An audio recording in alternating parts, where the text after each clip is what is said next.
Hey, everybody, and welcome to the Rabbit Trail Podcast. This is the podcast where we're going to chase the truth wherever it runs as best as we can, and we're glad that you're joining with us. This is episode number 93. 94. You can bring that up again? I am. You know, it's just once in a while I just get convicted of the lies that we continue to perpetuate. It's zero. It was a zero. We had an podcast. episode 0. You can't have an episode 0. It's like the first century. It was our beta cast. It wasn't like a 0 century. It was our first century. So therefore, the next one was the second century. Well, anyway, if you're new with us, we want to welcome you. If you're new with us, you have no idea what we're talking about. Yeah, our first original podcast with me and Mr. Brent over here. We were doing Q&A, and it was just a podcast. Didn't have an episode number on it, but he thinks that one counts. But anyway, I'm just gonna go delete it. But it was actually probably like, let's just do this. And then when we did it, we thought, let's continue doing this. Yeah, something like that. Well, So I had a plan, but we just had our first pulled out clip. Do you consider that an episode now because you thought you weren't in it?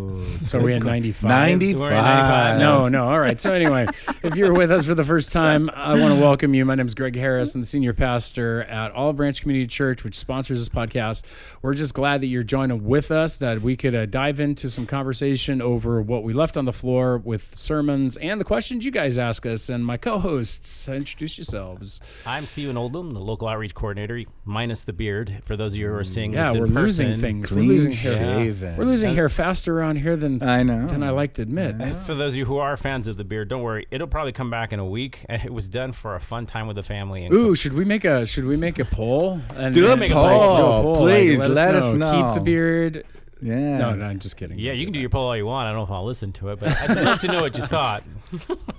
But no, if you're listening to us, thanks for listening. We got a lot of traffic on the clip that we just talked about, so I just want to thank you guys for participating in that, watching that, and sharing that with your friends.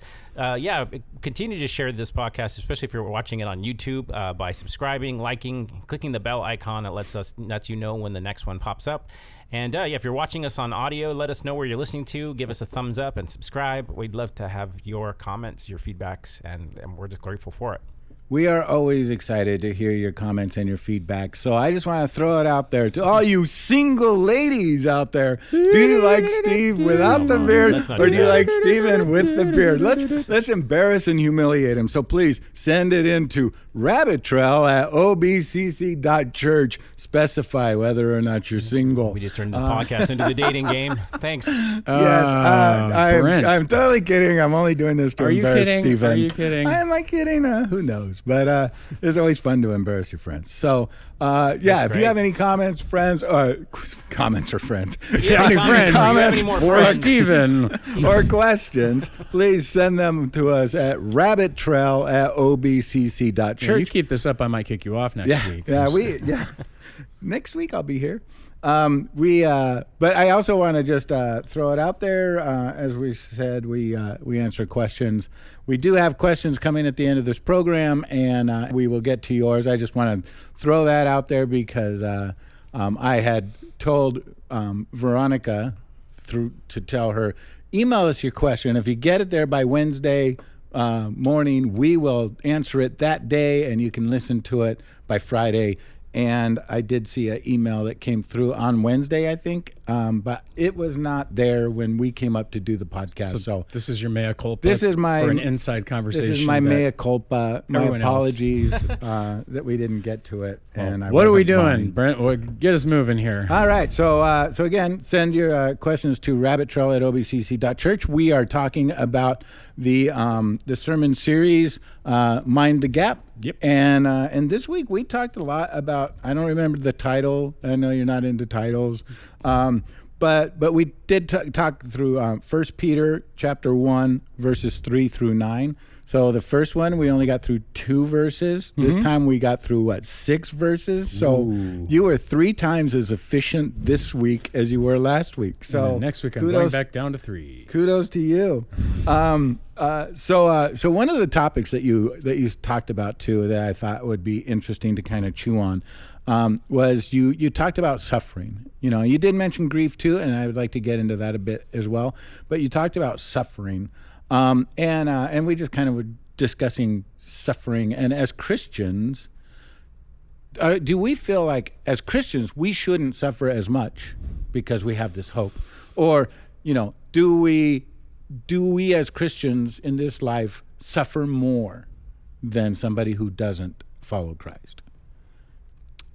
And kind of my thought on that is, I feel like as I think there's a mentality out there that as if I give my life to God, then everything in my life is going to fall into place. I'm going to have a healthy life, and everything's going to go my way, and I'm going to be happy. And if troubles come, there is something wrong with my faith. There is something wrong with God, something to that effect. But I also personally feel more like we should suffer more in the sense that, just as the passage says that the rain falls on the just and the unjust, right? We, as Christians, we suffer the trials of everyday life just like everybody else. But on top of that, we suffer for our faith. We suffer, for the gospel. And we suffer because we are called to live a life of self-sacrifice.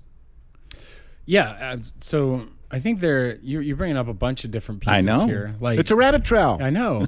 So I want to grab one of those as kind of an interesting direction, and that's really to deal with what I think is infected and affected a lot of churches, which is that idea of the health, wealth, prosperity kind of gospel. And I think, to be honest, let it rain. Yeah, you get a car and you get a car. Sorry, that's different prosperity gospel. But the idea is that somehow when you give your life to Christ, like all that stuff's going to happen. You get all the, you get blessings. It's going to be like a reverse country song, right? You get your dog back, your car back, your wife back, all that stuff. And I can't say that there's not some people that doesn't happen to, right? But is that the reasonable expectation from the promises of God? I think that what many scholars would argue is that's called is the opposite of what Peter's getting at, because it's called an over-realized eschatology. There's a big word for you.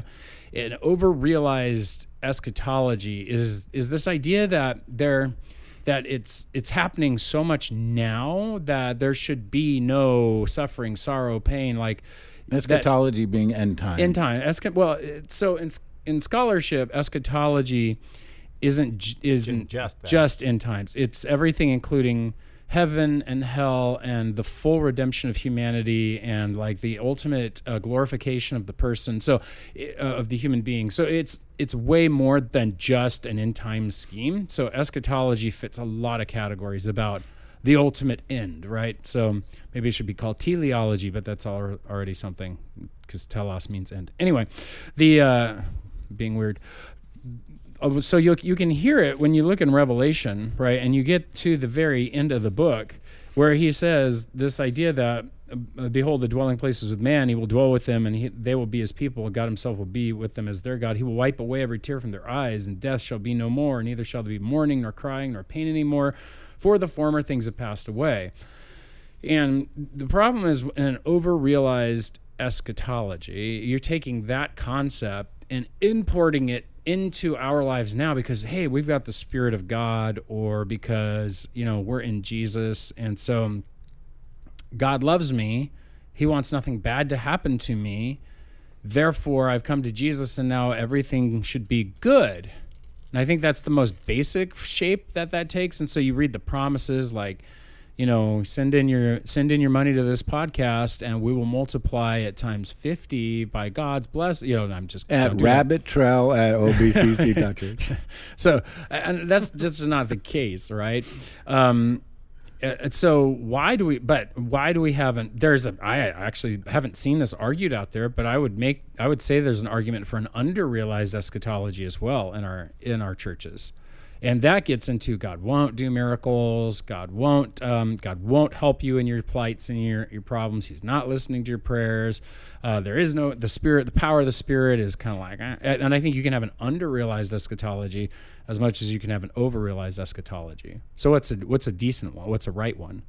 And that comes down to this idea of the already but not yet. I mean, Stephen, you've heard a little bit about that, right? I mean, what have you heard about the concept of the already but not yet over this?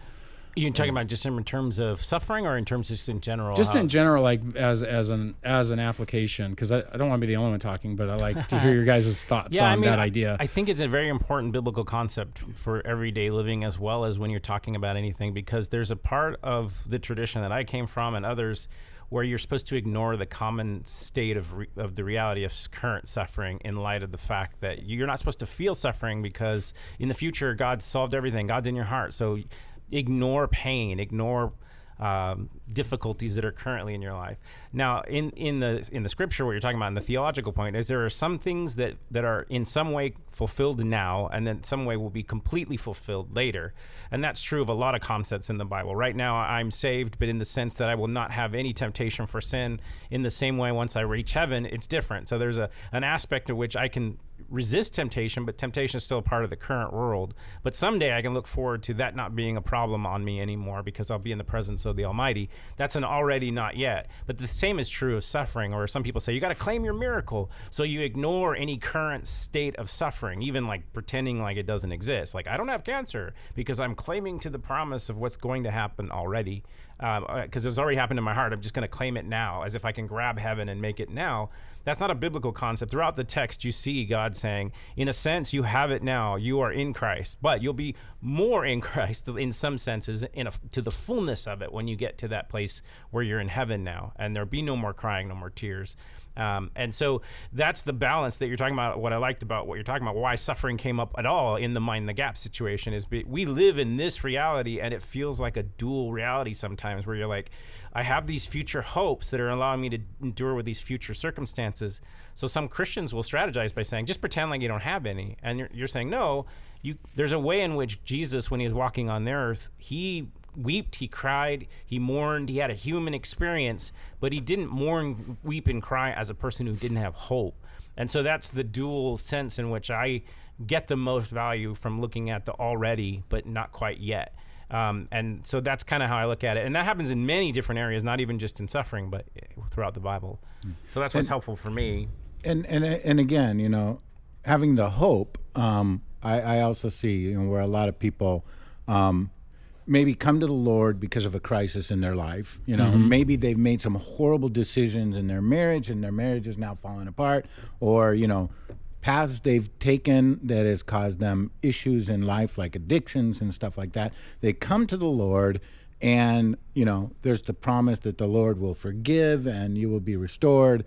And I think people kind of misconstrue that and get frustrated because, okay, I gave my life to the Lord. I am sorry. I have asked for forgiveness. Why isn't my marriage healed? Yeah. Why isn't, yeah. why am I still dealing with all these consequences from the trail of wreckage I've left in my life?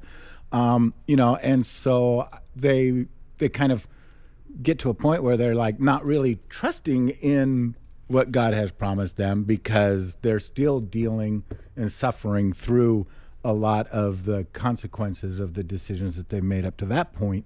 And again, it's that future hope. And I liken it to, I think I've said this before, but the idea that if I could say with absolute 100% certainty, whatever I say is true, right? And I tell you, you are going to lose everything. You're going to lose your house. You're going to have your cars repossessed. You will have not a dollar to your name. You won't be able to feed your family, and you will be living on the streets with no shelter whatsoever come Saturday morning. Okay, whoa, that's a shock. But then I say, in 2 weeks, you're going to be given $18 million, and you can restore all of that. Or even live better than you were beforehand, right? The troubling aspect of going through that process for that short period of time is still troubling. Yeah. There is stress, there is tension, there is worry, there is, but once you receive that gift of $18 million, then you look back and go, that suffering wasn't. And I know that's kind of weird, but I kind of look at it like Paul when he's talking about all the suffering he went through, the shipwrecks, the beatings, the stonings, and he's like, this is just a temporary, inconvenience. Was that the word? Like momentary affliction. Yeah, a momentary affliction compared to, and so it's not like he was eliminated from the suffering and the trials. It was just in comparison, and there was that hope in the future. You brought back an old illustration I remember using a long time ago where it's like we actually do this a lot to ourselves, where we will put ourselves through a momentary suffering in order to get, it's called getting on an airplane and going a long distance. Like if you're going to go to Bali or you're going to go to some distant land in outside of our continent, you're going to sit on an airplane uncomfortably for a long time, and then you're going to live in a hotel semi comfortably, uncomfortably, depending on what you brought and what you forgot and all that kind of stuff. And to be honest, what are you getting out of it? You're getting these great memories and this amazing trip, right? But ultimately, the only reason you're willing to go through that suffering and pain is so that you can have the rejoicing at the end of it, right? And so for me is like, okay, Peter's talking about that already. You've already got your vacation, you're already there in some way, like you're on the plane, you're enjoying the fruits of the planning, and you got movies, taking time and off food. work. You're off work, right? So then in some way you're on your journey, and yeah, it's rough right now, but you're going to get there. Now nobody sits there and goes like, well, it's really not that bad because I'm on a vacation. No, you're like, sometimes it feels worse because you're like, this is vacation. I shouldn't be feeling this way. And I understand Christians who are like... And I think it happened to you, and it did happen to me too, where you were in another country and you were stranded, and you realized how miserable that is to be stranded in that in-between, Yeah, you were stuck on a pier in Venice, right? Just like in nowhere. Well, the dock of the Guggenheim, but the one I was thinking of was during that the Guggenheim. Great. Yeah, during that trip, a hurricane came through New York, and so our flights were delayed. We didn't speak the language. We're trying to get back home. We didn't have anywhere to go, so it was kind of, but it was. Reminds me of that Tom Hanks movie where he's like in the airport. In the airport, stuck because his country's in war and he can't go home. Was it called the terminal? Terminal, yeah. But and so there's, but what I'm thinking of this already, but not yet, is twofold, right? There's already heaven, like we already have that. God will answer prayers. God will come through. God will protect us. God has made us into His family. And you see it as he talks about this idea of obtaining your salvation. At the end of that text that we were looking at this weekend. So it's like you've already got salvation, but you're waiting for Christ's return, and then it's there. It's revealed. It's final. And I think it's interesting because I don't know how somebody in that realm of an overrealized eschatology can read 1 Peter, because it's so clear that you're gonna suffer. And when he says this.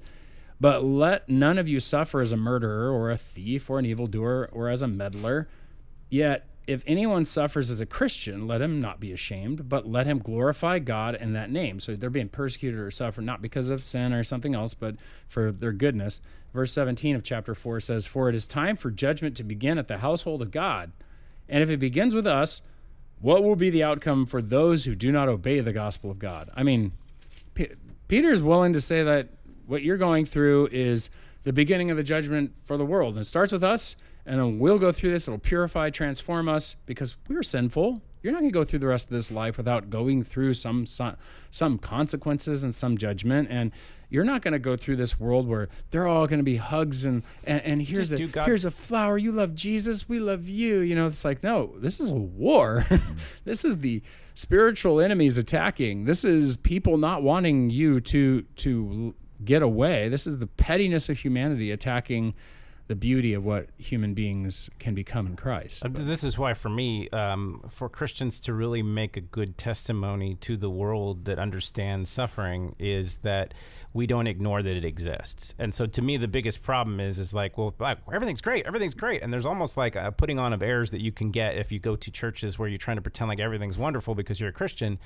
And that actually isn't very relatable to a lot of people.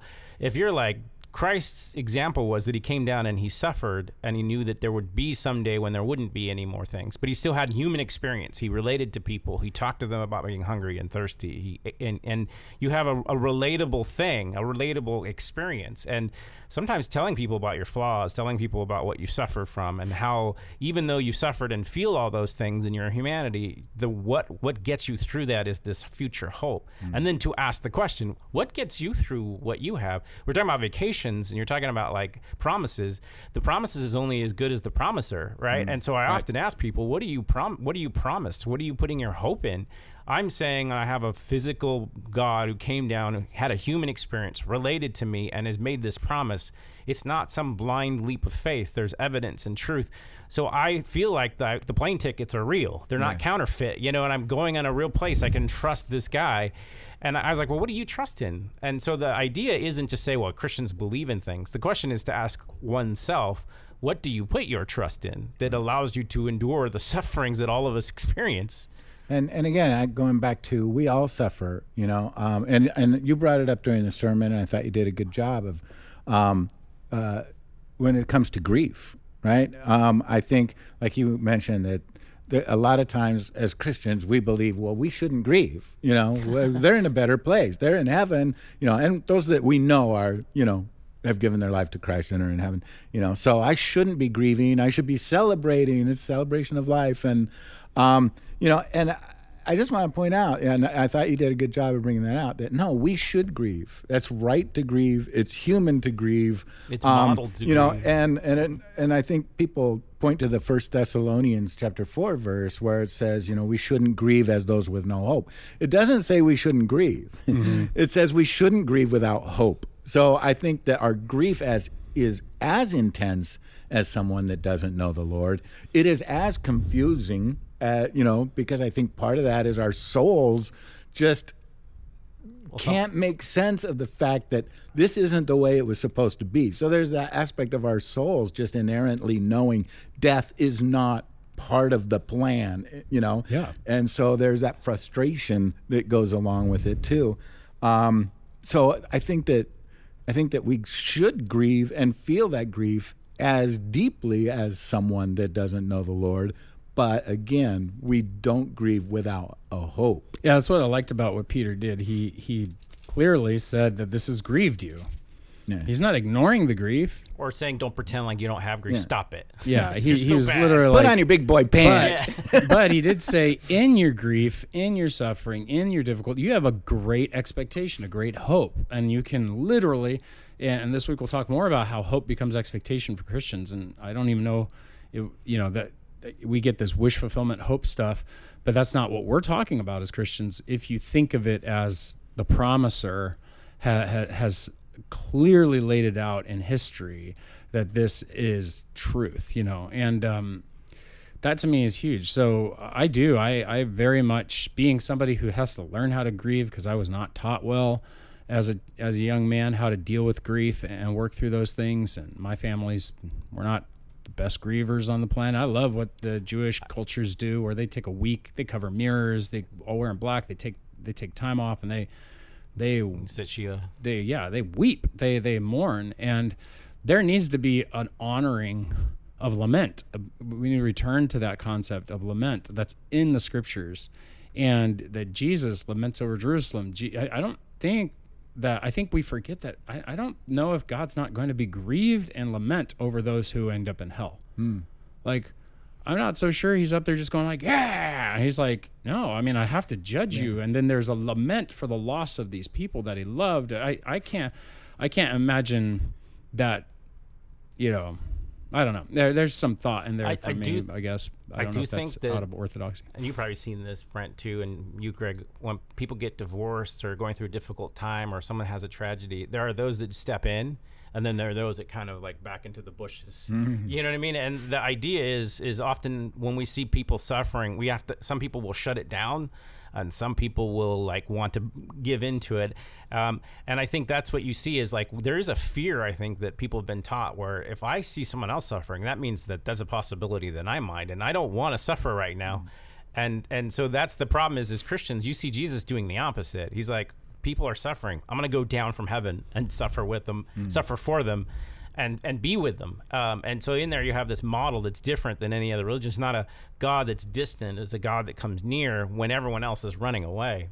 And so I like those pictures because that's what we really should be doing is if you're secure in your own humanity because you stand in the presence of God, you know his word, it doesn't mean you're not going to fall. It gives you strength to help other people who are suffering sometimes because you've understood it. And I think those who haven't really dealt with issues are the ones that are kind of backing away. And it's like, well, that's probably an indication if you're backing away from everyone who's suffering around you that you're not dealing with something that God wants to bring out of you because you can't share in the suffering of someone else and in the rejoicing. So, and I think it's one thing that's important is whether we're going through difficult times and tribulations, whether we're going through grief, we don't do it without the hope of purification, hope of a future, hope of eternal life with Christ, and going back to that, $18 million, promise. Words are cheap, but what is the proof that day is coming? And I think that we do have a hope, and we do have a proof in that hope, and that proof is in the resurrection, right? Yep. I mean, that is proof. You can look at it. Well, you can't look at it, but you can look at the evidence surrounding the resurrection and go, it is absolutely reasonable to believe that this was an actual event. All things being equal, it's the most likely scenario. Yeah, I don't think people give it enough thought. I think they think that they can give it like a sidelong glance and go like, yeah, people don't come back from the dead. Moving on. And it's like, well, that's the point.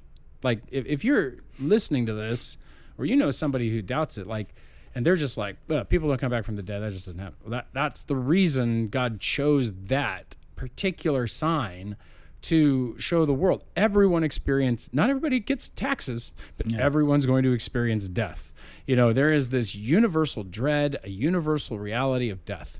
And God chooses one symbol that is universal to show everyone that he has done something, right? I mean, you can't escape it. It communicates to every culture, every people. God has overcome death.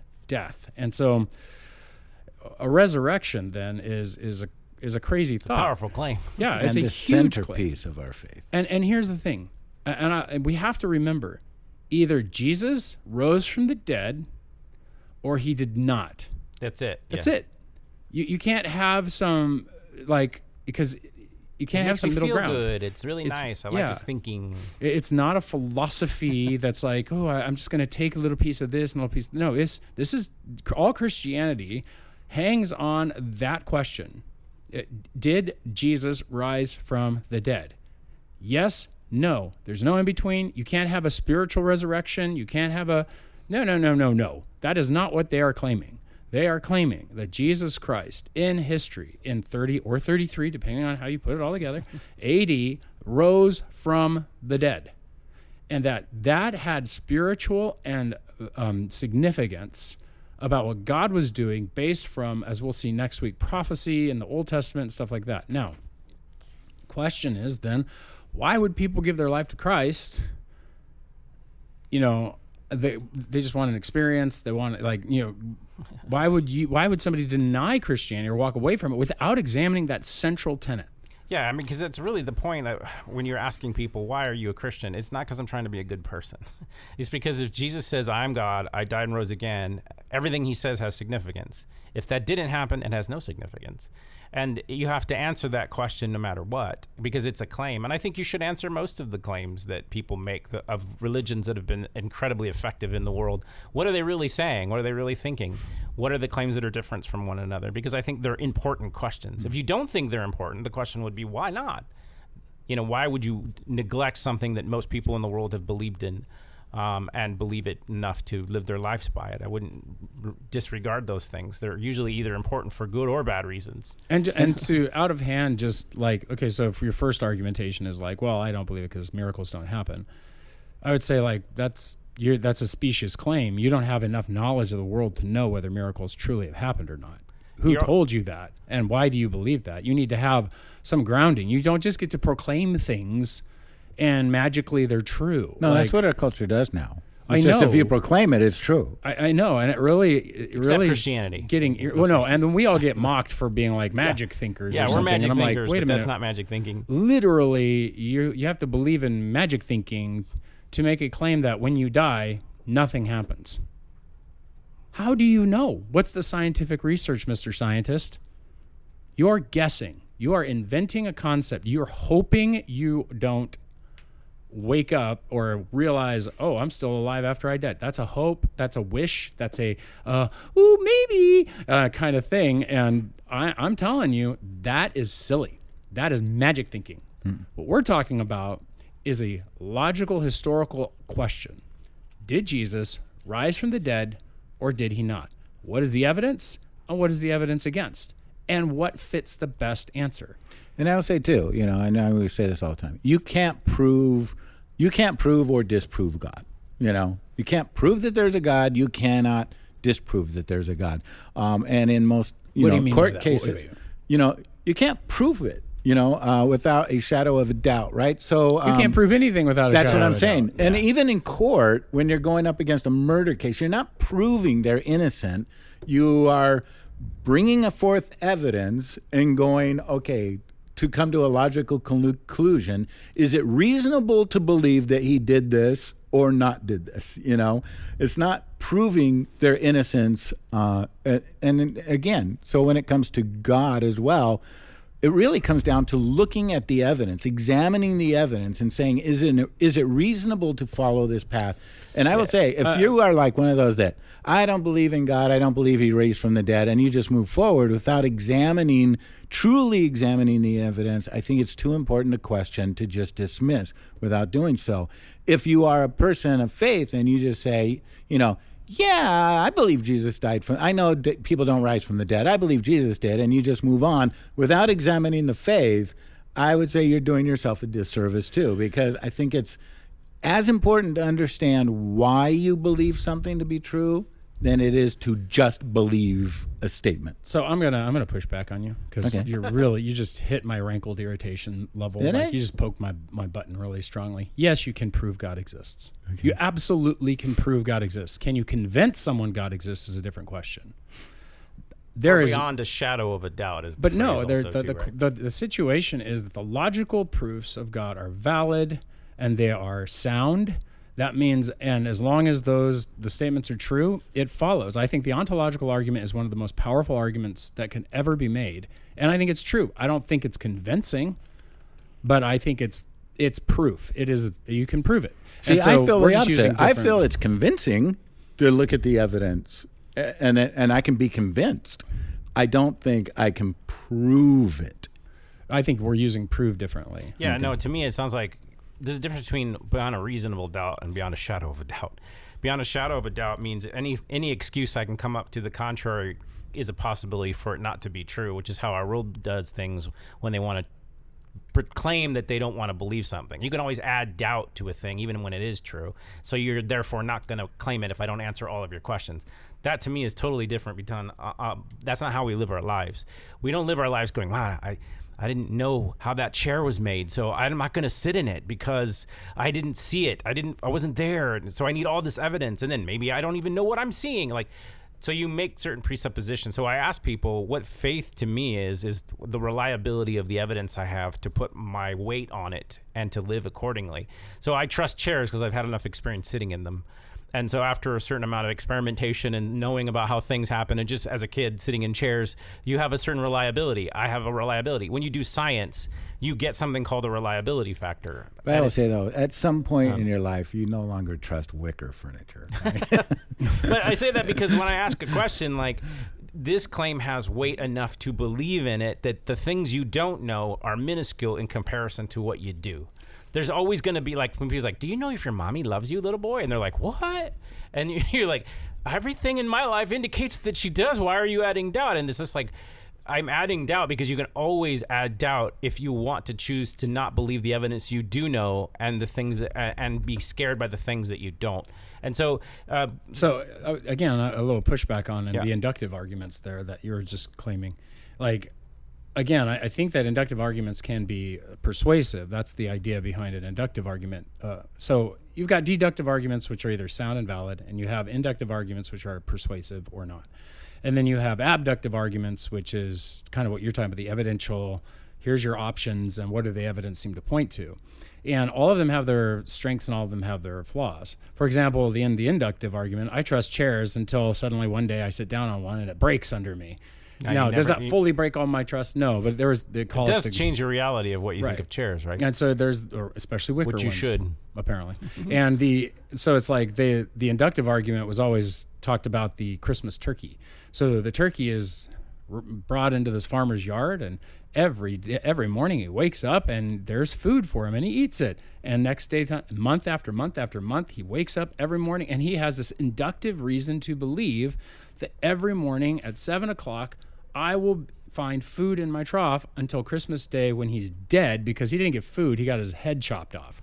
And so it breaks the induction. It's like and this is the danger that scientists fear, right? That all of our science works until one day it just doesn't. And so I think the only reasonable reason we can do science, knowing that is the flaw of inductive reasoning, is a promise from one beyond that says, seed time and harvest, this stuff's not going to stop. There are laws, there are rules that will not be warped or broken. And again, so I go back to the idea that I really think God is actually provable, and it's humans that are unconvinced, because I don't think you can actually create any proof or idea in this world apart from believing in God.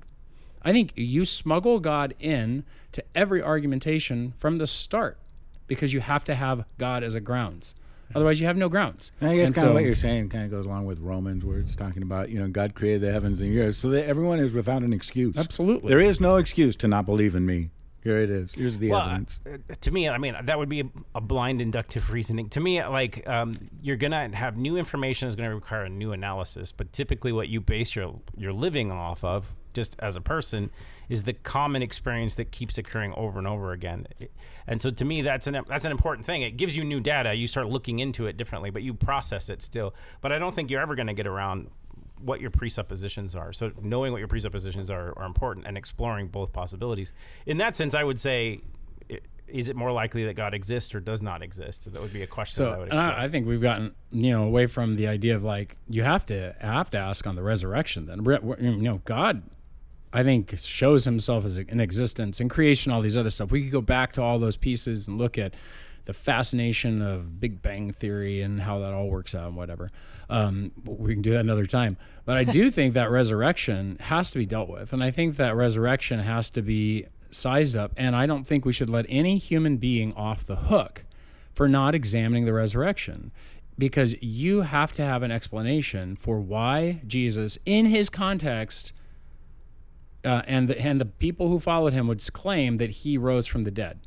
Like, you're talking Jews in the first century with a specific background that had a specific way of thinking and a specific expectation, and Jesus shows up and hits this amazing event that then you have to look at the fallout, the results. And I think if you want to study anybody, if you're a Christian and you really want to look into this, even if you're not, I would challenge you to go to J. Warner Wallace and read his books, from Cold Case Christianity to his Person of Interest book. And those two together, I think, will have an effective impact on the way that you're really examining it. I think you're going to... Especially if you like crime dramas. Yeah, he's a detective. Cold case murder detective. Yeah. And so, again, for me, that is... the resurrection is central. And I don't know of any other hypothesis that reasonably fulfills all of the pieces that is historically verified in that sense. So I don't, we can do a whole series at Easter or something like that, but I just, again, like, I really think that I want to make the emphasis that if you're not a Christian, if you, I want to ask you, why do you believe what you believe? Like, especially when it comes to death. What evidence do you have that your answer is going to happen? That what you're going to end up in an eternity in which you're good? Like, who told you that? Where'd you get the experience from? Why do you believe that? Because I'm going to tell you, if you're an atheist and you think just people turn off, You are magic thinking. You don't have you have no evidence. If you're Buddhist or Hindu and it's just, hey, we come back and live, I know people are like, oh, look, there's evidence of this. I was a prince in a former life, a butterfly. Again, this nobody that remembers the reincarnated state was ever just a nobody. When they all should be Dalits at some point. Well, all of them should have been some horrible human in the past. Statistically speaking. Because you're supposed to come back and work off your sins. So you should probably have a really bad background, not a really good one. But you're also not allowed to know in some religions. Yeah. And so, again, what's the scientific evidence? I mean, don't go with anecdotes. Let's go with the historical backing and the rigors of investigation. So anyway, I really want to throw that down as a gauntlet of a challenge. And I will say this: the resurrection has that evidence. Greg said, if you're listening and you're not a believer, let us know why. And I would say if you're not a believer, chances are you're not listening to this. But if you are, seriously, write in your question, the most troubling question for you to get over that hurdle, to rabbittrail@obcc.church. But more likely, if you are a believer out there listening to this and you're talking to somebody who is not a believer, what is their roadblock? And what questions do they need answered in order to get over that hurdle? And so send us those questions and we'll discuss them too at rabbittrail@obcc.church. And we understand that most people do not have an intellectual issue with Christianity. They have a moral issue with Christianity, because if there is a God and if it was Jesus who rose from the dead, then they have to acknowledge sin. They're going to have to stop doing things they enjoy. There has to be a change of life. Or why is there suffering in the world? It's the same. And again, I think that there's a robust answer to all those situations, to all those questions. And the biggest hurdle is, am I going to be king or not in my own life? And so, but I do think that whether you think you should be king or not, you should know what you're denying.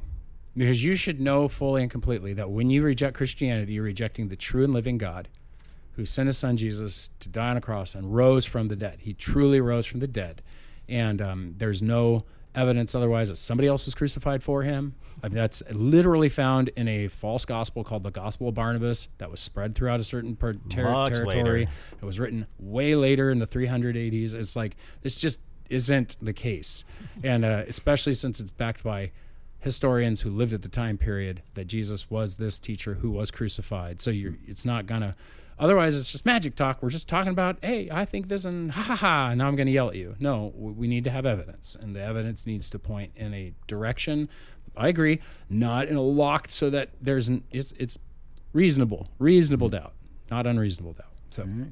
All right, and so we're going to go. We got all fired up. Yeah, we're going to move. We're going to move on to the questions now. So we're going to start with question, and I'm going to read that. She says, "Hello, and I asked my friend to ask her pastor a question for me because my church is very big and I don't know a place to ask these kinds of questions.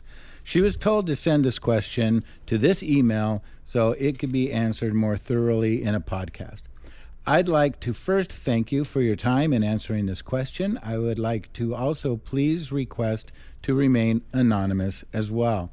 So here's my question. Am I able to be remarried? In full disclosure, I was married when I was very young, and I regret that I cheated on my husband. I was a Christian at the time of the incident, so I understand I have a higher accountability than a non-believer. Since then, I have repented and confessed my sin. My relationship with God has grown so much, and he has changed me since that time. I now desire to be remarried, and my heart is different than it was at that time by God's grace. I read in 1 Corinthians 7:10 that a woman cannot remarry and should remain single or return to her husband. My ex has already remarried, so returning to him is not an option. I also read in Luke 16:18 that if a man marries a divorced woman, that he is considered an adulterer. Is there a deeper context to this scripture, or does it mean what it says exactly? Thank you again for your time. God bless. Sincerely. Okay, guys. You want to go first? I'm. Well, sure. I mean, first off, I think we probably need to start with some of the history of what many churches have interpreted this passage to be, or what the main key passage, which is what passage is it? It's there's 1 Corinthians. She said 1 Corinthians, but I'm looking for one earlier than that. That's what Jesus is talking about divorce, and so the reason why there's the Luke 10:16 passage that she also brought up. 16:10, yeah, or 16:18. I keep saying that. So let's look at that. Everyone who divorces his wife and remarries another commits adultery. Is 16, and he who commits marriage. Marries a woman, divorces from her husband, commits adultery. So there's a couple more passages as well. In the ancient world, there was this debate that was going on. It was brought to Jesus early on in the text, where they're talking about a particular situation that was occurring in the ancient world. So they bring it up to Jesus, and as he's going through this debate, he tells them that the only real reason for divorce really is, he calls it adultery or unmarital faithfulness. And so this started a lifelong tradition within the church to interpret those passages as the only reason that one can get divorced for no matter what is because of adultery. And so what we've come to find out recently, though, is when we start looking at the context of the passage, and I'm trying to find which one that is. Mark 10. Mark 10, yeah. Verse 1. That would help if we go through Mark 10. So I'll just go ahead and read it. Yeah. It says, and he left there, speaking of Jesus, and went to the region of Judea beyond the Jordan, and crowds gathered to him again. And again, he, as was his custom, he taught them. And the Pharisees came up in order to test him and asked, is it lawful for a man to divorce his wife? And he answered them, what did Moses command? And they said, Moses allowed a man to write a certificate of divorce and to send her away. And Jesus said to them, because of your hardness of your heart, he wrote you this commandment. But from the beginning of creation, God made them male and female. Therefore, a man shall not leave his father and his mother, or a man shall leave his father and mother and shall hold fast to his wife. That'd be bad if we didn't ever leave. That'd be like, well, this place getting crowded. And the two shall become one flesh. So they're no longer two, but one flesh. What therefore God has joined together, let not man separate. And in the house, the disciples asked him again about this matter, and he said, whoever divorces his wife and marries another commits adultery against her. And if she divorces her husband and marries another, she commits adultery. So that's helpful, because this text is basically the one that most people have interpreted. And so what were these two groups that were coming up and talking to Jesus? Now it talks about the Pharisees, but at the time of this debate, what we've now found out is there were two camps that had two different opinions on divorce. The one was called the Shemite camp, and the other one was called the Hillel camp. Now the Shemite camps looked at Deuteronomy, and there was a passage in Deuteronomy that talks about the divorce, and it was called an anything adultery divorce, and it's two different words in the Hebrew. And so what the Hillelites did is they saw these two words and they said, okay, well, we now translate it in Greek. The word porneia is the word that usually gets translated adultery, but in Hebrew it's a different word. And then there's a word for unmarital faithfulness, and this word thing, unmarital faithfulness thing. And so the Hillelites took this and they said, okay, this isn't one word or one phrase. We can break it up into two. So there's two reasons you can get divorced. One, adultery. The other, anything. Because the word is literally in Hebrew is like anything, an anything divorce. So they created this law system at the time of Christ called an anything divorce, very similar to what we call a no-fault divorce. And so there are people in the early writings that were even saying things like, "Oh, if your wife, if she grows an extra thing on her face, then divorce, or you can divorce her for anything," because Moses gave us this reason to give this certificate. So they bring this debate to Jesus, and the other side would saying it's only adultery. But both sides, what they had was an understanding of what ancient law considered to be grounds for divorce, and that's not what's mentioned here in the text. As a normal Hebrew person or rabbis at the time, they would have known that there were three other reasons not addressed in the passage that would have already been okay with both sides for grounds for divorce. And those are usually what's called, there are three of them there. One of them is called neglect. The other one would be called adultery, abuse, abandonment, and usually what we would translate to love, honor, and cherish. But the love part would be making sure that that you're not trying to remove any physical intimacy between the two partners, that people within the bounds of reason are able to have kids. You don't withhold that from anybody. And so those are the grounds for the reasons why of divorce. If you abused, neglected your wife, they even have rights for women that wouldn't necessarily be equated to the ancient world at the time. So those are the things that are not found in this particular passage. So what Jesus doesn't do that. He starts the whole argument by going back to the intent of divorce. And some people say, see, he's adding to the law. And I'm saying, no, he's actually telling you the true intent of the law. He's not changing it. He's actually saying the reason why we have this situation about marriage is because I wanted it to be a permanent bond between two people. Now, because of the hardness of your heart and because of what you guys do, there had to be these exceptions on how to govern after sin has been committed. And so that's where you get all these laws. But that isn't my intent.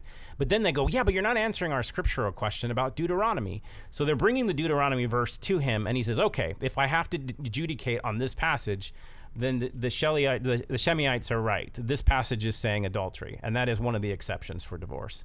And so there's no such thing as an anything divorce.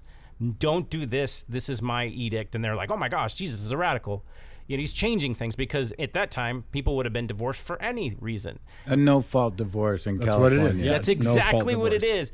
So our arguments about no-fault divorce come out of this origin, this ideas that have come out of marriage disputes for laws for long periods of time. So the early church, because of our rivalry with Judaism. The Judaism of the time. Judaism persecuted the early church. There were Jews debating, and then you have Paul emerging. And then you had the church become the dominant governance, and now you have this back persecution going, oh, they persecuted us, now we're ignoring them.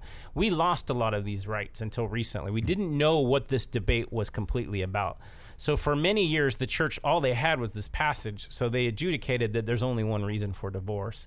And pastors have struggled with this. There are certain denominations that still hold to this. But once you contextualize it and you compare this to the Deuteronomic laws about marriage, there's a marriage rules about slavery. And if you know anything about ancient rules, typically they take the lowest case scenario or the highest case scenario, and that's your case study. It's like, don't abuse your cow. Well, it didn't mean you could abuse your wife. It meant that if you can't abuse a cow, then obviously you shouldn't be able to abuse your neighbor or your wife. So that's usually how the law is written. And so they would have kind of known this, and you can kind of look at some of these passages. So I say all that because I think it's important before we have a conversation about marriage and divorce that the church has had a problem trying to interpret these passages, and what you're usually dealing with is an older tradition will hold to the old church's ways. Some of them, Catholics still hold this, high Anglican.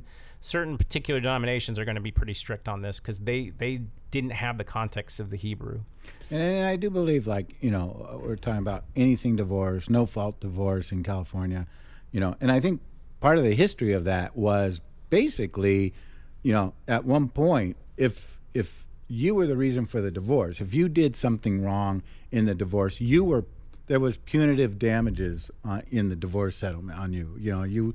You didn't have rights to things and stuff like that. And so California said, you can get divorced for any reason, and there is no differentiating between a punitive cause or no cause divorce. There is no penalties or anything like that. So there was loosening up because they were starting to believe in the sexual ethic was changing. And to be honest, changing publicly. There was not very different behind with men. It was kind of like, well, men are allowed to run around and do this stuff behind their wives' backs, and that's how it was in the ancient world.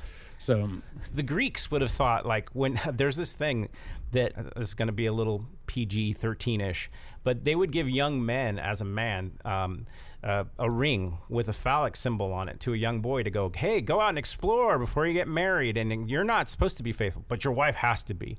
So the Bible comes along and it says you have to be a one-man woman and a one-woman man, and this is a scandal in the Roman world. Wait, men are supposed to be able to play the field. No.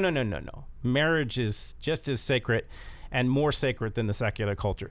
That's what our culture has done. It's saying, hey, go play the field. If you guys both feel good, you don't have to be committed to each other. It's just as scandalous now as it was then.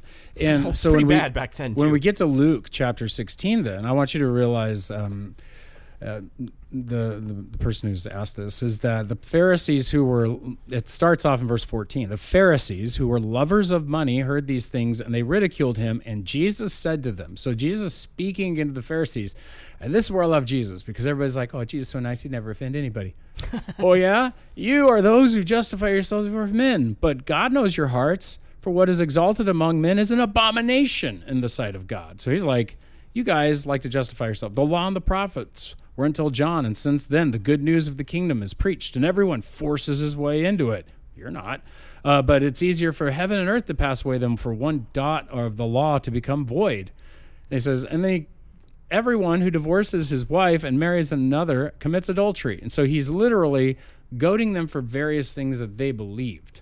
And so he's saying, look, everyone who is in a no-fault divorce with his wife and marries another, you violated the law. You've committed adultery. Both contracts are and violations. He who marries a woman who is in a no-fault divorce from her husband commits adultery. And in other words, what they were doing and what the law is trying to do is to disallow philandering under the guise of marriage. Like, oh, I know what to do if I want to sleep with a bunch of ladies. I just get married and divorced, and married and divorced, and married and divorced, and I'm all good with God, right? And God's like, no way. Welcome to the modern world. And so, he's aiming this at them. So when you look at that verse, and I understand in this situation, the person was somebody who committed adultery, and this was a legitimate divorce. Yes, and we say all that because I think you need to know the background before we get into what happens about remarriage. So that's why. So now that with that back there is a legitimacy of the divorce. The divorce was real, and in repentance, she's said she's repented, she's worked on this, but she cannot reconcile because the husband has remarried. He had the right to do that. And in the ancient laws, if someone has been the victim, is the one that's allowed to say whether the marriage continues in the text. So right. And so at this point, since that marriage is now off limits, you can't reconcile that. He's not gonna get divorced to go. Yeah, it's not a perpetual sin. Yeah, very clearly, good job on reading it correctly in that way, that it's, you can't go ask your husband, you need to get divorced and remarry me because they were original. Right. No, that doesn't work. But I do see that the core of the question is, can she, as the perpetrator, remarry? Is she allowed? And I believe from what you see as the general text by Paul in Romans is that I don't think she's getting remarried to violate just because she wants to go sleep around and do it again. Like, obviously she's repenting of adultery in the first place. So there's a clear aspect to this that I don't think it would fit under what Jesus is talking about here, in the sense of like, no, how I would look at that is, okay, so you can't, anytime you violate a contract, and this happens to all of us when we sin against someone we love, there needs to be a reconciliation if at all possible. The other person may or may not react to that, but now that I have confessed my sins, I'm not lying, I'm not trying to cover it up, I've made some reparations perhaps in my, where's my fault in the matter? Now you're free from your obligations. You don't have to spend the rest of my life apologizing for something that you did. I think you can, but I mean, like, it's not required for you to live in that sense of perpetual guilt once you've been forgiven of a sin. The question to me is, are you healthy enough? And you're going to read Romans. I'll pick up another verse. I was thinking for 1 Corinthians, not Romans. I'm looking at 1 Corinthians here, and so we're talking about Paul is trying to adjudicate, what do I do with all these widows that are here? Some of them married, they became widows at a young age, and some at an old age. And he gives some advice, and he says, to the unmarried widow, I say, it is good for them to remain single as I am. So that's his advice. He didn't think of singleness as a bad thing. He's like, this is a viable lifestyle. But he said to them, but if they cannot exercise self-control, they should remarry, for it is better for them to marry than to burn with passion. To the married, I give this charge, not but the Lord, if a wife should not separate from her husband for a period of time. And so he's talking about their conjugational visit. So this has a lot to do with what I consider to be where you are at in Christ in your singleness, where you're at in your struggles. And I think this is where I kind of lean on just the experience of some of the counseling I've had, but also with this, the thought of what Paul is saying is you need to be, if you've gone through divorce, especially if you were the one that got yourself in a situation where you fell short of the glory of God, like we all do, to take a time to be healed. And oftentimes I find when people get divorced, whether it's their fault or not, they run right back into another relationship and cause the same harms that occurred in the first ones because they haven't worked out all the heart issues. And that requires a certain period of time and resting. For Paul, he's saying, look, I have decided, and we don't know if Paul was married ever or single. He could have been married and chose to live this life, but he's choosing to live a single life. He's like, you need to make sure your relationship with the Lord is right. And in that discovery, now, if you've had some healing and you've had some time and you feel like this is too much of a temptation for me, then he's saying, I would rather you marry because that'll help you stay glorified to God in a covenant relationship. So I would say that the first rule would be explore the singleness. I would say spend time getting into therapy, get into counseling, explore the issues, have enough of what I consider to be seasons. Usually it takes about 2 to 3 years, in my experience, just counseling people. This is not biblical, this is just my experience. To live in the single experience or whatever it is that you've overcome, to make sure that that is a habit of the seasons of your life. That you have friendships, you have relationships, you understand your scripture, your Bible, you've healed well enough and you've lived it out long enough before you even start to, I think, explore a remarriage. That's a healthy practice. I would also say that it's important that you don't do this to try to be married. Like one of the difficulties in this is to ferret out whether in your heart whether or not this is to get what I want from God, and that's a hard thing to do. Like we want to, and that's why I think Paul is like, hey, look, if you're in this state, stay in that state, because he's trying to say that this is more about our satisfaction in Christ than it is about our dissatisfaction in life. And so because you can find that, hey, you're satisfied as single, and sometimes God's like, well, then I'm gonna open the door. I'm gonna give you an option, or whatever. But I do think that helps to kind of clear the water of like, this is about you and the Lord, which is an eternal relationship, and really continue to make sure that that is grounded and deep and strong, and that you're in that case you're going to be a better kind of person to be married to anyway, if that was to happen. The other situation in my mind is just to ensure that you do it in a community.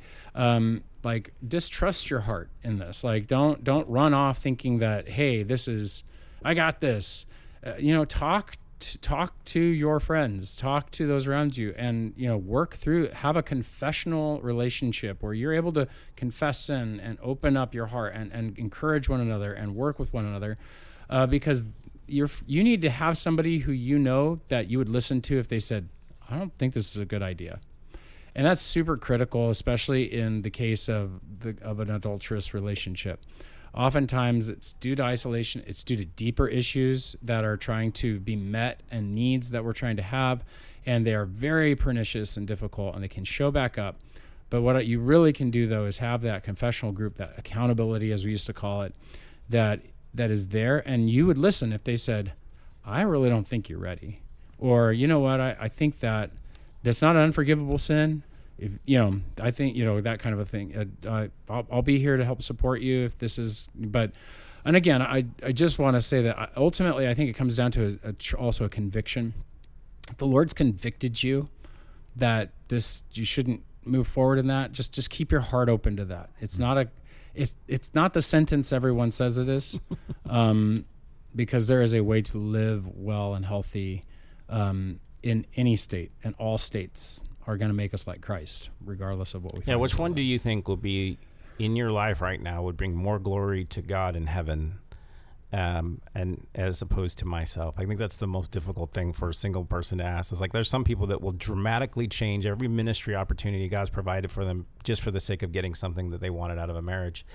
And I'm like, God placed you here. You have gifts. You have family. You have friends. You're contributing already, and now you're going to forsake all of that. Is that really what's going to glorify the God? So these are questions we can't always answer for you directly. This is why I prefer this to be a conversation with a spiritual counsel, because these are heart issues, and oftentimes we can lie to ourselves. So I do encourage you to get professional kind of help to clear through these questions. And I just wrote down some notes, and it kind of just reiterates a lot of what you guys said. But I just want to, first of all, I just want to say, whoever wrote the question, we don't know you. We don't know your situation. We don't know. We don't even know like how long you've been divorced, how long you've been single, or any of that stuff. But I just want to remind you that the scriptures say that all things are permissible, not all things are beneficial. So, even if it's permissible to be married, you do have to ask yourself that question: is it beneficial for me and right now? And part of that is, really transparently and heartfeltly examine why you want to be married. Is it because you've met somebody and they've, that light switch came on and now you want to pursue them and move forward in that in a deeper relationship? So is it based on a person? Is it based on a station, singleness versus marriage? Is any of this decision to move forward have to deal with any financial situations? If I get married, my financial situation is going to be better.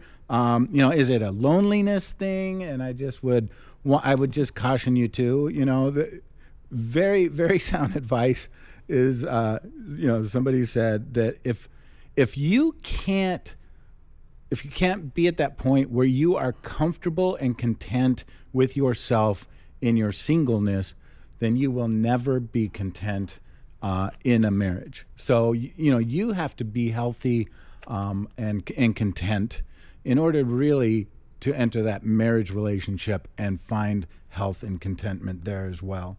So really just check your motives as to why. And I will say a lot of times our motives will drive compromises in our life. You look for wiggle room. I'm growing in my faith. I feel stronger. I'm not the same person. This guy that I like, he's not really on board with God, but I think he's a good guy. And I'm telling you, that is a crossroads of compromise that you will be dealing with and regretting. So again, don't allow your motives to compromise your journey. And like Stephen was saying, have you really, really fully explored and dealt with the issues that caused you to stray, and not just, he was a jerk. And again, we do not know you, so this is not, making light of your situation or anything. Or cast aspersions. Or cast aspersions. He was a jerk. I didn't like him. He was just detached, and therefore that's why I went. That's the issue. No, the issue is not all people in bad marriages go to the affair route. So what was it that drove you there? And really reconcile that part in yourself as to why it was in your character to do something like that. Not your situation, your character. And then deal with those character issues and give those to God as well. Because if you don't understand that part of who you are, it could be a troubling situation for you. And then again, like Greg kind of mentioned, examine your conscience, because the scriptures say if you do anything against your conscience, it is sin. So even though it might be permissible, to some, your conscience can be restricting it and not be permissible for you in that sense. So what you find out here is ultimately you ask a question and you get a very detailed answer, we hope. So we hope we were able to help you out the only thing I would say, some direction. The only thing I would say, maybe that's something in our conversation you need more clarity. Maybe it's someone else in the scenario. Send us your question so we can do more follow-up. So you might have a problem with the scriptures or something that we'd be willing to converse even not over a podcast. So. Yeah, so. All right. And I would say, get in touch with your pastor or a pastor at your church and have that conversation. So we got a couple more questions, and I think some of them will be pretty short. Ooh, we got more questions? Okay, so this is from Anna. Hello, Anna. So she says, she never asks short questions. Dear Pastor Greg, Brent, and Stephen. So obviously she didn't save the best for last on that one. I've always believed that the sin... I know Anna, so... I know, she probably likes you better, too. I've always believed that the sin and moral decay of our society we experience is a direct consequence of our culture's rejection of God, because people without a Christian foundation or worldview may be more likely to act on their own desires without restraint, leading us to where we are now. Attacks on traditional family values and roles and religious traditions and abortion and a plethora of other things.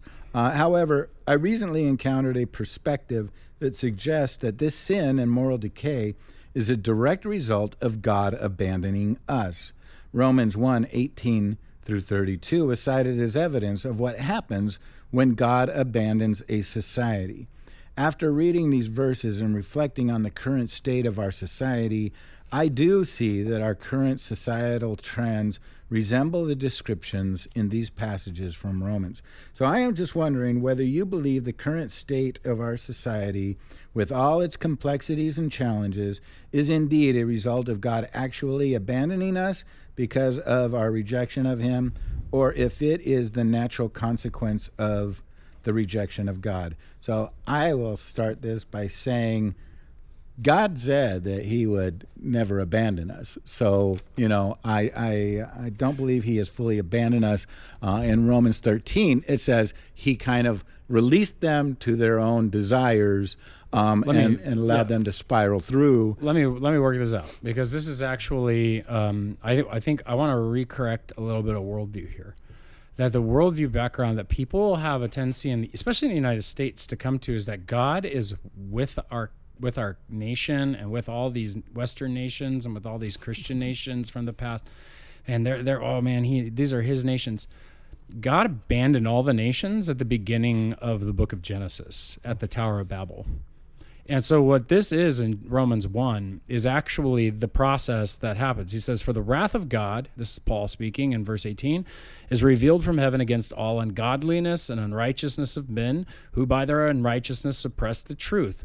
For what can be known about God is plain to them, because he has shown it to them. This is our earlier conversation. And for his invisible attributes, namely his eternal power and divine nature, have been clearly perceived, even ever since the creation of the world in the things that have been made. So they're without excuse. For although they knew God, they did not honor him as God or give thanks to him. Now, this is very true of anybody who was at the garden and truly knew God and saw God, and all these nations who literally had that opportunity, but they became futile in their thinking, and their foolish hearts were darkened. And so claiming to be wise, they became fools and exchanged the glory of immortal God for images resembling mortal man, birds and animals and creeping things. I want to point out that, first and foremost, these people started with idolatry. That's the first step. And that's all human beings. All human beings have idols. Since the beginning of time, beginning of civilization, there have been idols and idolatries. And even today, like one of the things that was fascinating to me is listening to Dave McCullough's book on Truman. And Truman grew up and he was a Mason. And, so the Masons are very deep in our culture as Americans, and they are deists. They don't believe in the God of the Bible. They love to take things from the Bible and use them. But that's where we get a lot of this, like, God loves us and generally everyone, and he's for, and like, this is the God of the Masons, not the God of the Bible. Yeah, they'll equate all of God's creation with all of God's intimate children that he adopted into the church. Right. And so what we have here is that, first and foremost, God, therefore, they're now worshiping these animals, creeping things as idols. Therefore, God gave them up to their lusts and their hearts to impurity, to the dishonoring of the bodies among themselves. This is what has already happened. Gave them up in the past. Because they exchanged the truth about God for a lie, worshipped and served the creator or the creature rather than the creator, who is blessed forever. Amen. And then for this reason, that they had worshipped and served the creature, just the same thing, for this idolatry, he gave them up to the homosexual passions. And since they did not see fit to acknowledge God, he gave them up to a debased mind to do what should not be done. And then it lists all this rest of this other sins that are there. This is not a progress report of America. This is the state of humanity because God let us go. I do think that this can be closer to what will happen for some Christians if they backslide, that if they're willing to start following things that are not Jesus, they'll let you go, He'll give you into these debased things, and you'll get worse and worse and worse. But as that comes to a nation, that's already occurred. All nations, in general, have been disfavored by God and are under judgment. The church is a people of all nations now. We are not of one nation. We are of all nations, of all tongues and all tribes. And we are being a people under God. And so God, you're right, Brent. Amen, brother. He does not abandon his people. He's not abandoning the church in the United States. He's not abandoning the church in any Western civilization. The question is the church abandoning him? Right. Or is the people group you're in not really Christian, and therefore these would be a likely consequences of anyone who's rejected God, or even if they knew him at all? Now, I can tell you that when Christians are right in charge with and bringing a moral base, our laws are more just. You'll have more just laws. It will look better. It will look more like a Christian world, but it's never truly a Christian world. I mean, you go back there, and we've got slavery and horrible ways we've treated women, and you've got this a very Eurocentric predicament and perspective about our right to the world. All of this is because we merge church and state and all kinds of weird stuff like that. But this text isn't about God abandoning America or the U.S. or Canada. But it is true that what you're seeing as Christian influence wanes, what we are is really coming out. Right. We've always been this. Yeah. It's kind of like the veil has been lifted, you know. Mm-hmm. Because I will say this, don't fool yourself. You know, you look at take anything that is going on in the world today, you know, that was going on in the 50s as well. It was going on in the 1920s as well. Number one, you didn't get the news coverage and the internet, you know, knowledge of it. And then it was more hidden. It might not have been but as we have rejected God as a nation and walked away from his principles and those things that were beholding us to those principles have slipped away, it's become more prevalent, but it's not necessarily there's nothing new. Go read Leviticus and all the laws that are going there, and you're going, okay, mankind was just as corrupted then as they are now.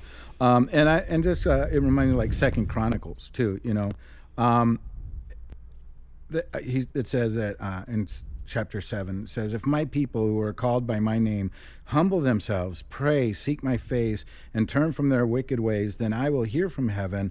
I will forgive their sin. I will heal their land." So really, keep reading. that nation part, I just brought that up. I don't have it. Okay. But I mean, I will say that nation aspect that we attach to that too is about God being known, God being lived out in front of people, and having an effect on the culture and the government around them as well. It's not like, okay, they're a Christian nation now. It's the Christians not inspire, what's the word? They, you know, Influence, yeah. The Christians are the influence driving light. influence. Yeah. and that's the difference. Like, I would say that as Christians back away from culture, as Christians start becoming critics of culture, and Christians don't become the producers of culture, or when we backed away from politics and we started using law in a way that was in a way that was, I would say, started coming across as abusive. It was like, I'm just going to make you do what I want you to do, instead of like arguing good arguments for why this is true and why this is needed.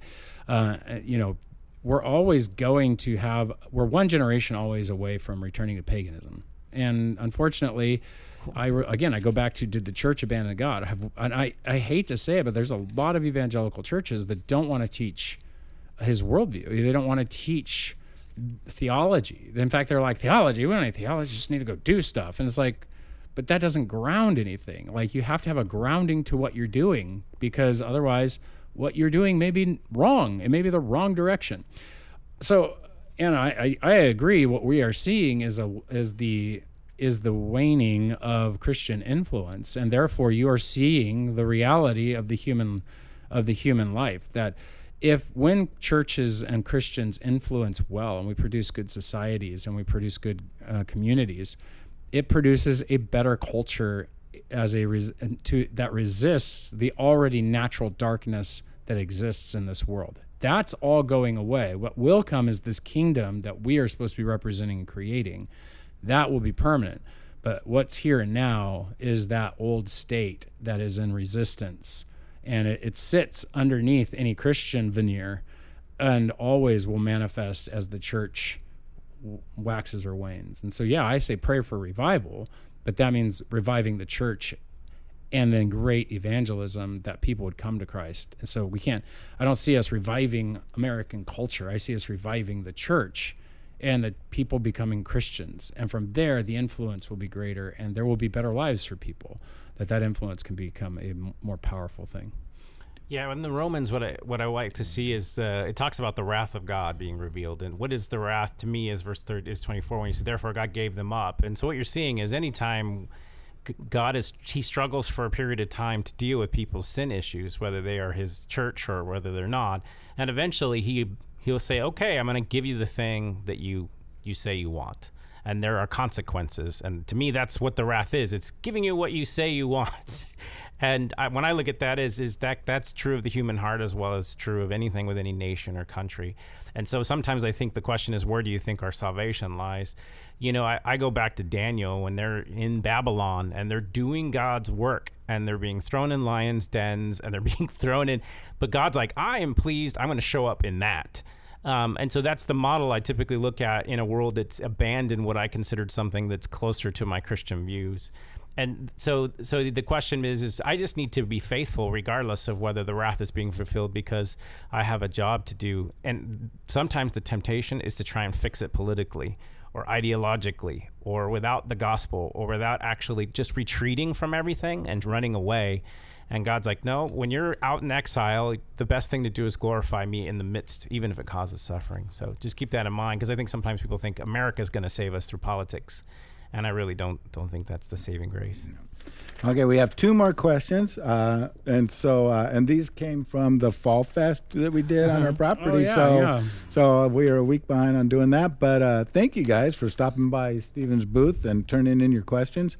So Sarah Wallach, here's her question: how do you advise Christians who are public educators stand up for our faith in this current political climate?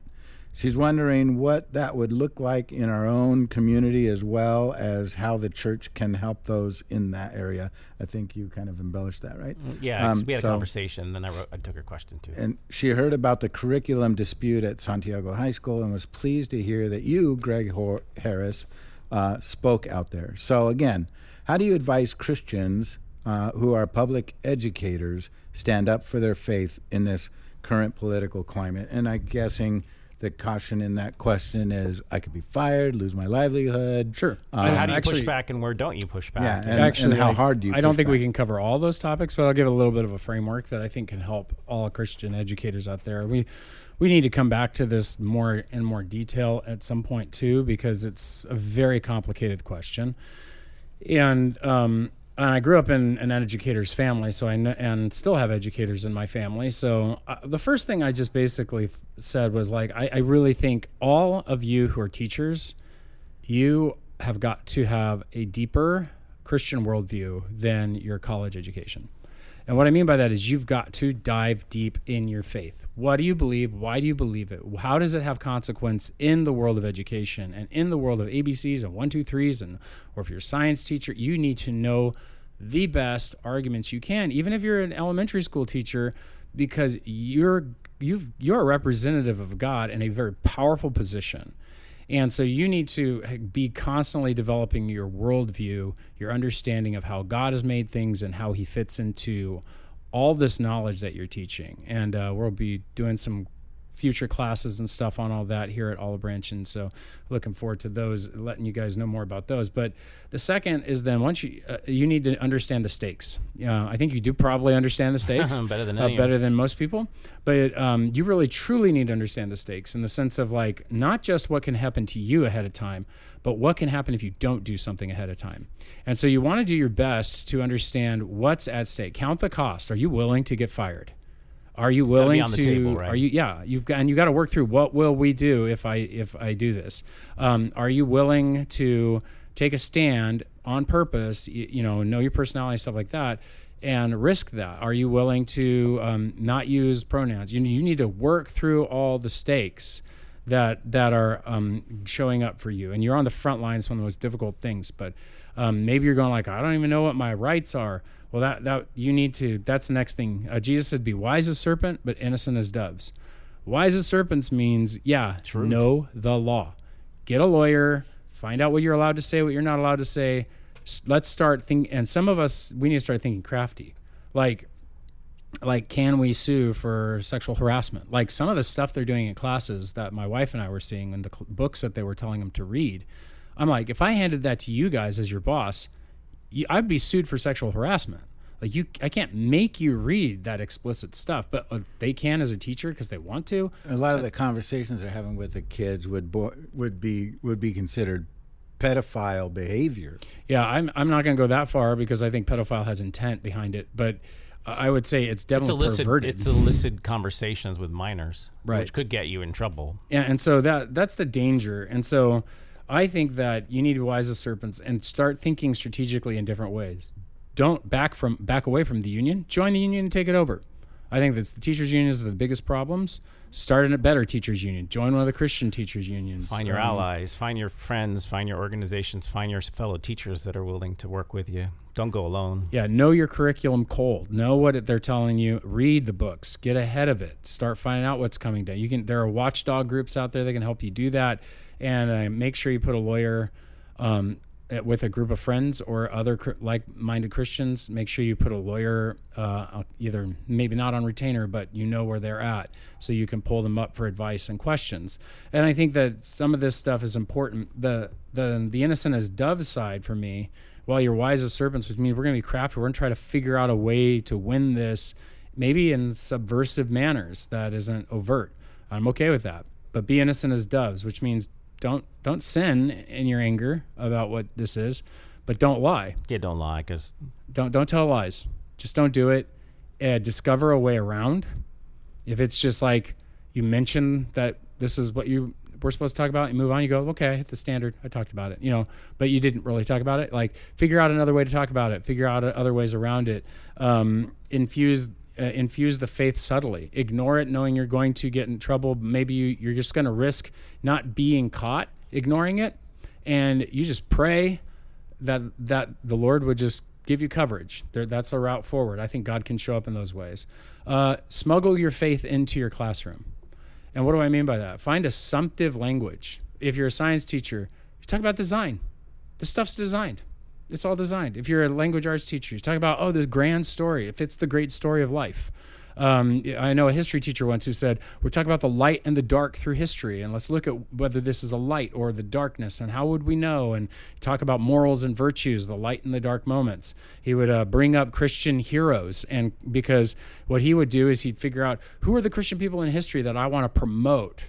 And guess what? There's a lot of Christians in history that are pretty amazing. And then he would downplay those he didn't feel like were necessary. But it wasn't ignoring the secular heroes.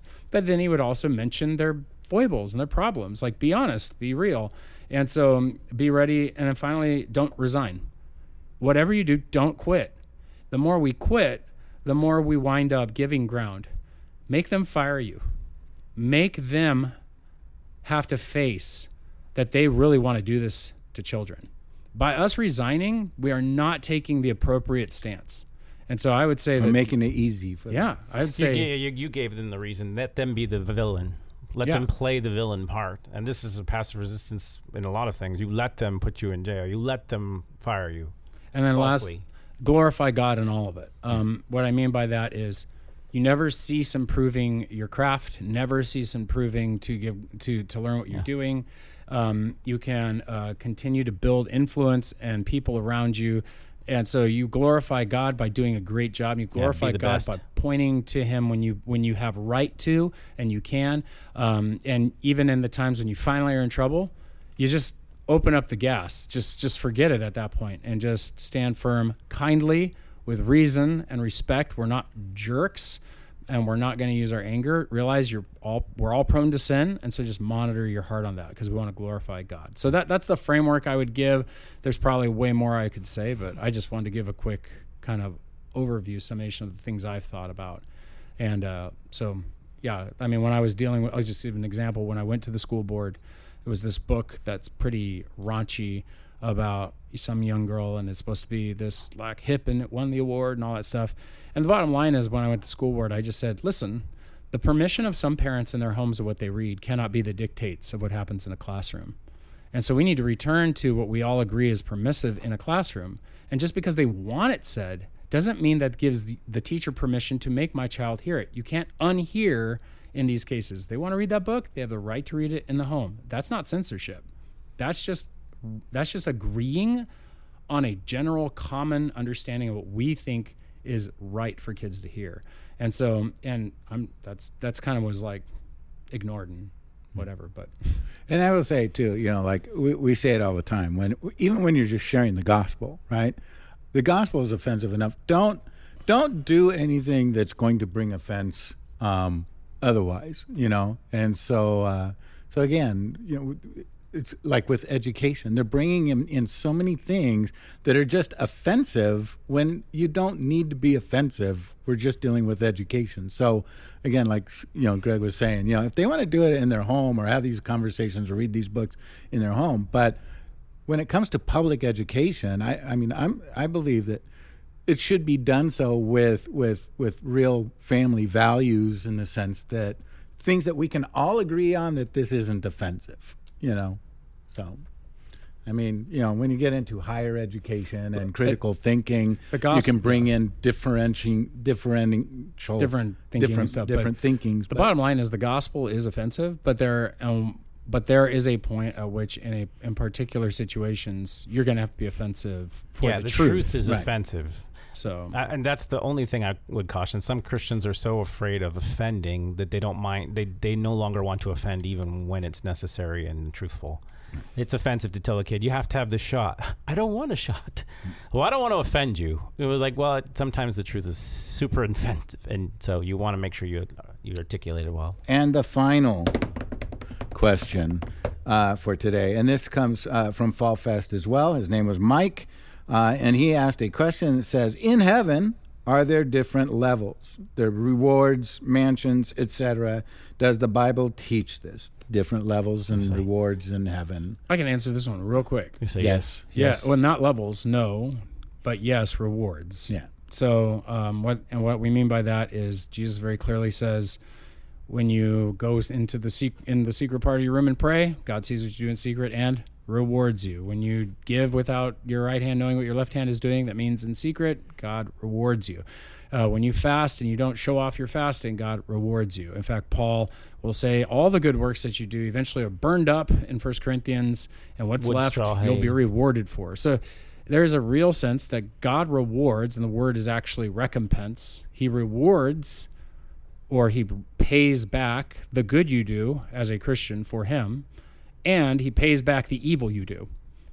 And so the same word is used in both directions. And so this is the reality that there are level in sense, like there are punishments that are degreed and more intense in hell, and there are rewards of some kind, and don't ask me what they are, because even Randy Alcorn, who wrote a whole book called the Heaven, in Heaven, and then he has a whole book called the Principle of Rewards. Oh, okay. And it's about this subject, and even he has to go like, in the end, we have to speculate what those rewards ultimately will be. Because most people think of these as physical buildings. Like, I'm going to get a mansion. Mine's going to be bigger. You're going to get a shack. I mean, this is what we used to say as kids or whatever. I just want to van down. And I mean, they talk about crowns and, those are like rewards that as well. Yeah. And so again, one thing I would say too is in heaven, it's a perfect setting. So there's not going to be jealousy, and there's not going to be and we're talking strife about of like, I deserve more rewards than Greg. We're also talking about the new earth and the new heavens. We're not talking about what happens right after you die. Nah. So we're talking about the new heavens and the new earth, the resurrection of reality. That's when the rewards are laid out, not... Yeah, and again, in heaven, it's a different economy. I think here we think somewhat more socialist when we think, well, everyone has to have the exact same thing, because that's what's really fair.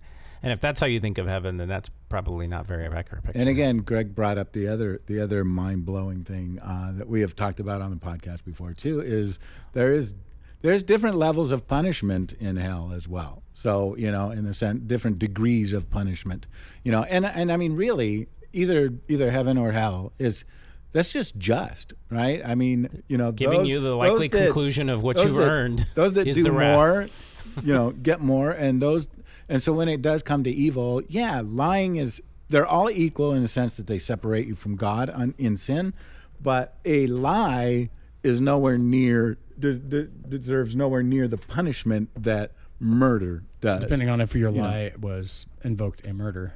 So I'm not even going to play that game because there are some wicked lies in this world. So there are wicked God lies. is a good and fair judge. There's only one being that can do that. But I think there's a good idea because I know a lot of people push back. Well, how can you go to heaven if one guy did this and one guy that? Whoa. There is rewards and there are punishments for wherever destination you had. Rewards for heaven, punishments for hell. Yeah. And I mean, Hitler's always an example for everything. So, Hitler's hell's going to be worse. Getting the same, Mao's getting will the be worse same, than Hitler's. the same punishment and in anyone hell who as, supported them. As somebody that, just didn't really do a whole lot of bad things, that we would think, horizontally bad in their life would get the same treatment. That doesn't sound just. And if you just read the beginning of Matthew 18, when it's talking about, people, everybody sins, but woe to the person that, causes these little ones to stumble. Why would that emphasis be there if it wasn't worse? It's not like in heaven. Heaven's not like earth in the sense that, like, okay, you get to heaven, you barely make it, right? You just barely make it. You just like pat the dust off of you, all the smoke, the flaming embers. You're like, whew. That doesn't mean that you're gonna have an eternity to work on things that you could grow in as far as loving other people and caring for them and producing society. So you might start small, but you have time to build. And the reward may be that you're starting far further down the road than somebody but you'll be else. okay with that because you realize, wow, I'm here.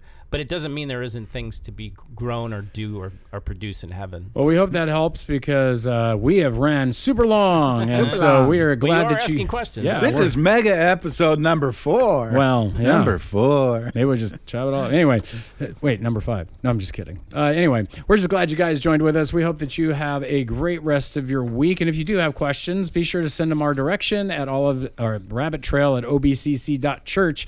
And we're just glad that you would listen in to a mega episode again. We hope that you guys are doing well. God bless you. And boom chakalaka, guys, I'm getting more rewards than you. Bye.